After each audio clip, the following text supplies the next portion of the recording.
बहुत समय पहले की बात है। एक हरा भरा जंगल था जहां एक छोटा सा खरगोश रहता था। उसकी आंखों में चमक और पैरों में तेज गति का गर्व था।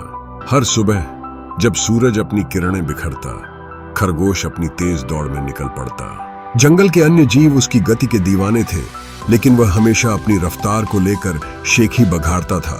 यह गर्व उसकी पहचान बन चुका था। एक दिन कछुए ने खरगोश की बातें सुनकर उसे चुनौती दी। कछुआ, जो अपनी धीमी गति के लिए जाना जाता था, बोल उठा, आओ दौड़ लगाते हैं। खरगोश ने हंसते हंसते कछुए का मजाक उड़ाया, ये सोचकर कि वह तो कभी नहीं जीत सकता।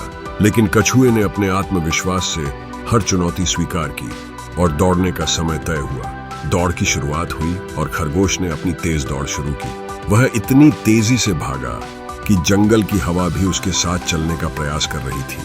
थोड़ी देर बाद ही उसने महसूस किया कि कछुआ बहुत पीछे रह गया है। उसे लगा कि अब आराम करना ठीक रहेगा। उसने एक बड़े पेड़ के नीचे बैठकर सोने का फैसला किया। इस बीच कछुआ धीमे व निरंतर चलता रहा। उसकी चाल धीमी जरूर थी, पर उसमें एक अद्भुत स्थिरता थी। कछुआ पहले से ही अपनी मंजिल की ओर बढ़ रहा था, बिना किसी रुकावट के।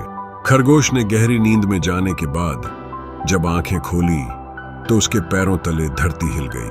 वह देखता है कि कछुआ चुपचाप और निश्चितता से लक्ष्य तक पहुंच चुका था।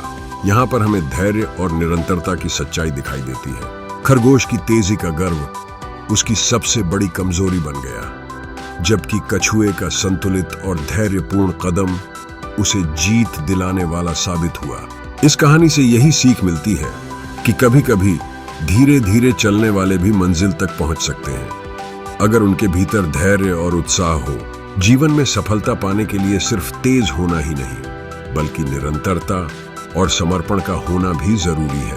इसलिए अगली बार जब आप किसी चुनौती का सामना करते हैं तो याद रखें कि तेज दौड़ना ही महत्वपूर्ण नहीं है। धैर्य और लगातार मेहनत से ही आप अपने लक्ष्यों को हासिल कर सकते हैं।